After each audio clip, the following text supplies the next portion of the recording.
Hello everybody, thank you for watching. This is Jeremy Dickinson here, and this is part 2 of my video series on Kant's ethics.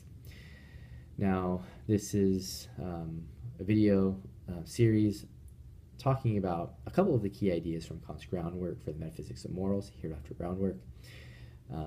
This is one of Kant's most famous works in ethics. And so far, in part 1 of this series, I've talked about Kant's theory of the good will. And now we're going to move on and talk about the concept of the categorical imperative.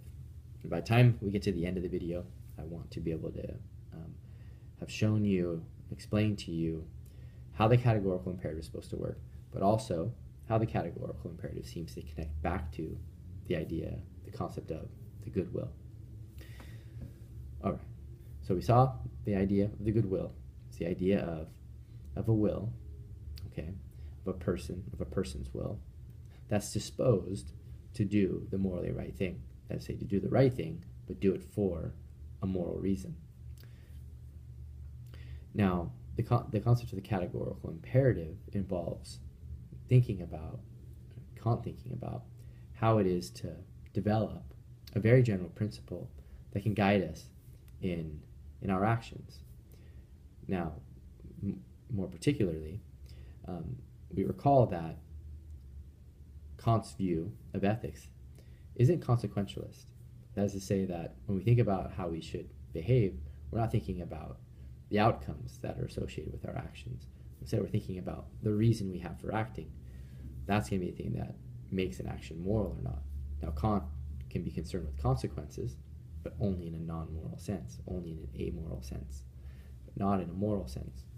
So when we think about the morally right thing, we're thinking about the reasons connected up with an action. Okay, so when Kant develops his supreme principle of morality, as he sometimes calls it, supreme principle of duty, he needs to do so in the context of what he just developed in thinking about the good will. And what he taught us about the good will. The good will is one that acts for good reasons, moral reasons. Well, so his categorical imperative has to be related back to that. It's not going to be based on, say, consequences. You could think that there's a very general principle for consequentialism. It's promote the good, or the goods, as the case may be. And so whatever duties that you have, they all have to, in some sense, trace back to promoting the good. Bringing about good consequences is typically how it's put. So on a Kantian view, the consequences don't morally matter. Kant's trying to give us a very supreme principle of morality. He's told us that morality is to be found in an agent's reason, or a person's reason for acting. So his supreme principle of morality should involve thinking about reasons. So let's see if they do. Well, the first version of the categorical imperative Kant gives us is called the formula of the universal law. And a way of understanding that, I'll formulate it now, I'll put it slightly differently than the way Kant does, for the sake of updating the language usage from Kant's time to our time. Act for a reason that can be intended as a universal law. I'll say it again, act for a reason that can be intended as a universal law. So you see here, Kant has at the center stage of his formula of the universal law, which is a formulation of the categorical imperative, this idea of a reason. Whatever reason you have for acting, it must be such that it can be a universal law. So let me see if I can give a case before I say more things about the formula of the universal law to show you how Kant intends the formula of the universal law to work. So we're supposed to imagine, he gives us several cases, but here's one of the cases. We're supposed to imagine someone who is in a financial bind, someone who's in financial need. And this is whom I call the lying promiser. So the lying promiser goes up to a friend and says, hey, look, I need some money. I'm in a pinch. Will you loan me some money? I promise to pay you back next week. Well, while the lying promiser is uttering these words which resemble a promise, the lying promiser in his mind is thinking, I will never pay you back. There's no chance I'll do that. So that's why, in this case, the main agent is called the lying promiser, because the agent tells a lying promise, or is considering telling a lying promise. Okay, so Kant says, in this kind of case, you couldn't possibly universalize the reason. Why? Because if you intended to if you take your reason for acting in the case which involves telling a lying promise, then when you universalize the reason, or attempt to universalize the reason more accurately, you're going to find that you can't possibly tell a lying promise. Why? Because the institution of promising will have fallen apart. So when we try to determine whether or not a reason can be intended as a universal law, we need to literally take our reason for acting and imagine a world that's just like ours, except for in that world, it's a universal law that when people are in financial need, that they ask, or that they tell lying promises. So everyone in that world who's in financial need is going to tell lying promises. Well, Kant tells us that in such a world, people would become so untrustworthy to one another that the whole institution of promising would just fall apart. So in that world that you're imagining telling a lying promise. But you couldn't possibly tell a lying promise because there's no such thing as promising there. So you have this kind of contradiction that emerges. So Kant's trying to tell us, he's trying to show us how the formula of universal law works.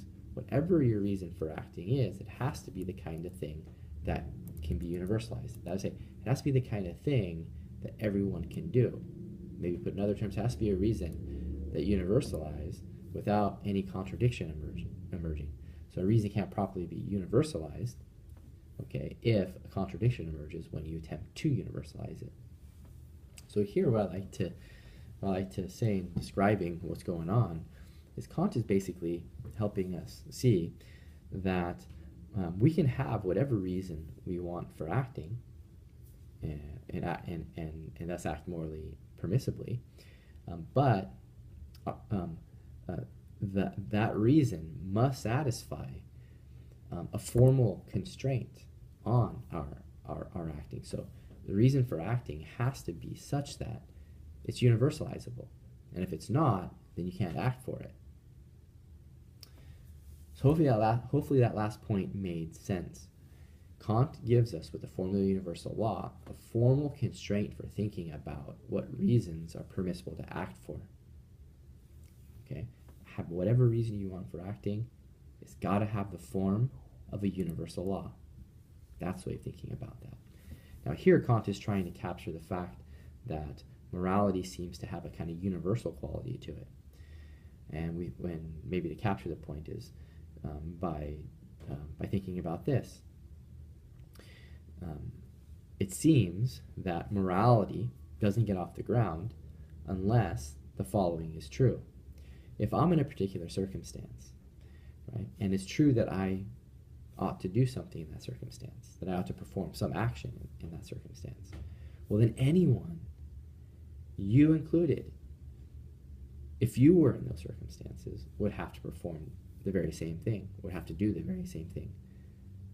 Right? That seems to be true. So there's a universal nature to morality. If I, in a particular circumstance, describe it however you may, should do something, then anyone in those exact circumstances, you can build in truths about me, the agent, build in truths about the world.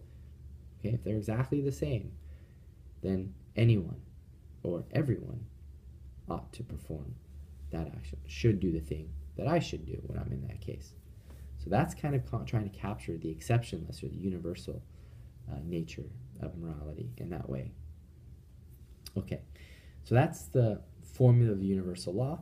Let's talk about another formulation. Kant gives us several. I'm going to give two. So that's the formula of the universal law. Okay, the second one is the formula of humanity. Now, the formula of humanity is principle that Kant gives us, that he claims is equivalent, to the formula of universal law. And I think what he means is that they're morally equivalent in the sense that they're going to deliver the very same results. Kant thinks that the formula of humanity is easier to use, so very often we should just use it, because the formula of universal law can sometimes be tricky, but the formula of humanity, Kant, isn't as tricky. Okay, so here's how the formula of humanity goes. Always treat humanity as an end in itself and never merely as a means. I'll say it again. Always treat humanity as an end in itself and never merely as a means. What does this mean? Well, what does it mean to treat someone as an end in itself? Well, for Kant, what that means is that you treat humanity, whether that be in your own person or in others, as a being that has absolute worth. And we could say that this worth is intrinsic. So we treat others as if they have intrinsic absolute worth. So it is internal to human beings that they have a kind of absolute worth. What does that mean? It means that individuals, human beings, have infinite worth. So Kant thinks that one reason for thinking that our value is absolute intrinsically or infinite intrinsically is the very fact that there's no price that you can put on a human being. There's no value you can put on a human being. Now, of course, you actually can, in the sense that people have done so, but Kant would say that that's wrong. Okay, there's no value that you can assign to human life in terms of dollar value, in terms of assigning a price to a human life. We should not do that. Now, so even though some have, we should not have done that. Okay, cases of slavery, for example, are telling. You treat someone as a mere means, or merely as a means, as Kant puts it in his formula of humanity, when you treat them in such a way that they have merely instrumental value, meaning that they lack intrinsic value, but only have value insofar as they help you bring about whatever it is that you want brought about. So to have instrumental value means to have value merely as an instrument or a tool for another's purposes. Slavery is a perfect example here, isn't it? Slaves were used, have been used, and are used for the sake of helping another bring about one's goals. Okay, expanding one's assets, tilling one's land, okay, raising one's children, etc., etc. So Kant wants to say that the formula of humanity, okay, as a supreme principle of morality, just a different formulation of it, right, tells us that we should have whatever goals we act for, whatever purposes we act for, they must be consistent with treating humanity always as an end in itself and never merely as a means. So this is important because when you think about these two formulas, the first is the formula of universal law. Kant seems to be doing is saying, hey, there's a formal constraint every reason has to have. It's got to be such that it's a universal law. But Kant's also well aware of the fact that when we act for purposes. We have goals. When we intend to do something, we intend to fulfill a goal or satisfy a goal. Now, given that that's true, Kant tells us that we should have some kind of principle in place to govern the kind of goals that are permissible to have. And what Kant's view ultimately is, you can have whatever goal you want. It just has to be true that your goal always takes into consideration the fact that humanity is to be treated as something that has absolute worth, okay, and that humanity can never be treated as if it only has merely instrumental worth. So that's the formula of the universal law. That's the formula of humanity. The formula of universal law gives us a formal constraint on a reason for acting. And here's what I'm going to say about the formula of humanity. It gives us a material constraint, a constraint on the goals that we can have for acting. Okay, so that's a brief rundown on Kant's categorical imperative as found in his groundwork for the metaphysics of morals.